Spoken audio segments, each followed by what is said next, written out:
Chip Kelly is officially the new offensive coordinator for the Las Vegas Raiders. This is a big move, and I've had nothing but good things to say about it since it happened. The Raiders needed a smart offensive mind, and Kelly fits the bill perfectly. Today, Kelly had his first press conference as a Raider. Of course, he was excited. Who wouldn't be? Getting an NFL job is a huge deal. But when I watch press conferences, I don't just focus on excitement. I pay attention to how the person answers certain questions. Those answers can tell you a lot about them, or sometimes they confirm things you already suspected. There were a few key things I was looking for, and yes, I got them. Kelly talked about why he joined the Raiders, and one of the first things he mentioned was his respect for Pete Carroll. He also highlighted the unity he saw between the key decision-makers, head coach Pete Carroll, general manager Tom Telesco, and owner Mark Davis. He said, "Pete reached out and I got a chance to visit with him. I've always had great respect for him. My first year coaching in the Pac-10, Pete was still at USC. Since then, he had a 14-year run in Seattle, won a national championship in college, won a Super Bowl in the NFL. He's had an incredible career. If you get a chance to work with Pete Carroll, you get excited." Kelly also mentioned talking to Tom Brady about how he could help Pete and Mark with the team. That part was interesting. Brady's involvement in Raiders' decisions keeps coming up. One thing I really liked was how Kelly described his offensive approach. Unlike in his early days with the Philadelphia Eagles, he's not stuck on just one system. He's open to different ideas, which shows how much he's grown as a coach. "Football is football," Kelly said. "Unless you were in the room with Amos Alonzo Stagg and Knute Rockne when they invented the game, you got your ideas from someone else.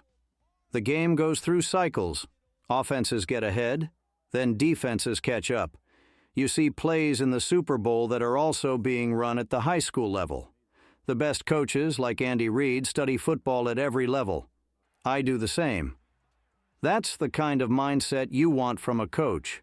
He's willing to adapt and learn from everywhere, which is a great sign for the Raiders' offense moving forward. Football has evolved a lot, and one of the biggest reasons is how ideas spread across different levels of the game.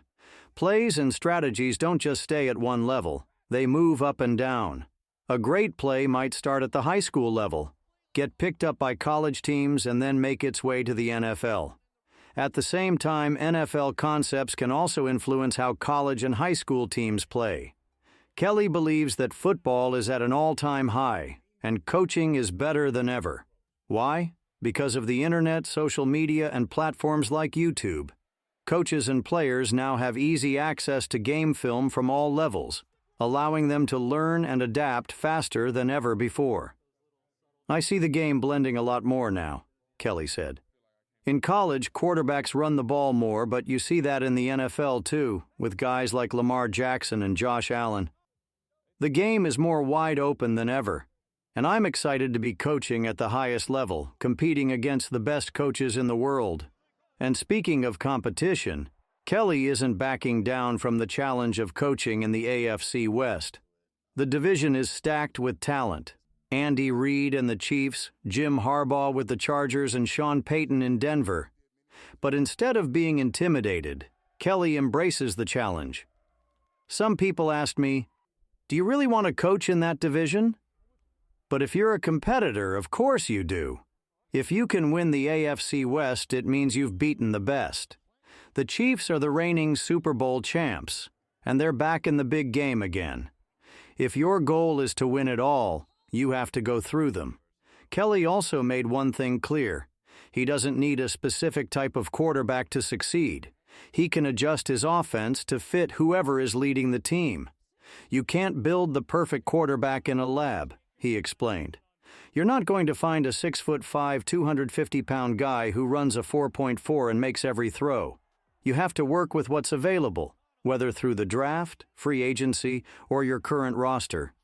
The key is to design the offense around what your quarterback does best." That flexibility is a great sign for the Raiders. Instead of forcing a system on his players, Kelly is willing to adapt and build around their strengths. That could make a huge difference as he takes over the offense. Kelly understands that in the NFL, success comes down to adapting to your players. You don't just force a system, you build around the talent you have. It's all about evaluating the players available to you and fitting them into a system that works, he explained. When I was in Philly, I saw this firsthand. Nick Foles had an unbelievable season, throwing 27 touchdowns and just 2 interceptions as a young quarterback. But before that, I also had the chance to coach Michael Vick, one of the greatest athletes to ever play the game. When Vick got hurt, Nick stepped in, and we had to adjust our approach. Both were special players, but they had different strengths, so we had to run 2 different styles of offense. That experience taught Kelly an important lesson. Coaches have to be flexible. It's not about forcing players to fit into a rigid system. Instead, the best coaches highlight their players' strengths and hide their weaknesses as much as possible. Kelly was also asked how he has grown as a play caller and coach after returning to college football. His answer showed just how much he has evolved. "That's a good question," he said. "You don't always stop to think about how you've grown, but I've learned to stay on top of where the game is headed. In my recent coaching job, we huddled a lot more, ran fewer plays, and focused on managing the physical toll of a long season. We mixed in sports science to help keep players fresh, which was a big shift from my time at Oregon, where we ran as many plays as possible at breakneck speed." Kelly pointed out that the game itself has changed. Both college and NFL teams are running fewer snaps than before, so he has adjusted his approach. "At Oregon, we played fast, ran 5 wide sets, and focused on speed. Now, I'm comfortable using huddles and playing with bigger personnel. But at the end of the day, the goal is still the same: get the ball across the goal line. It doesn't matter if you run it in or throw it in, as long as you score points." To wrap it up, Kelly was asked about his coaching philosophy. His answer was short and to the point. Very simple. 3 words: just win, baby. That's a mindset Raiders fans can definitely get behind.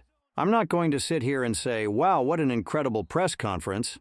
That's just not how I look at these things, and I'm definitely not going to say that Kelly won the press conference, because what does that even mean? At the end of the day, a new coach is always going to be excited about his job. The media asks questions, the coach answers, and everyone moves on. But that doesn't mean there aren't important takeaways. Some of the Raiders media asked really good questions, and Kelly's answers gave me exactly what I needed to know. For example, when he was asked about his time coaching in college, his response showed that he wasn't just running a system to fit a specific coach. He was learning and evolving. He took lessons from his first NFL experience, applied them in college, and is now bringing everything together for this opportunity with the Raiders. That kind of growth is exactly what you want to see in a coach. That's it for now. Thanks for watching, and I'll see you next time.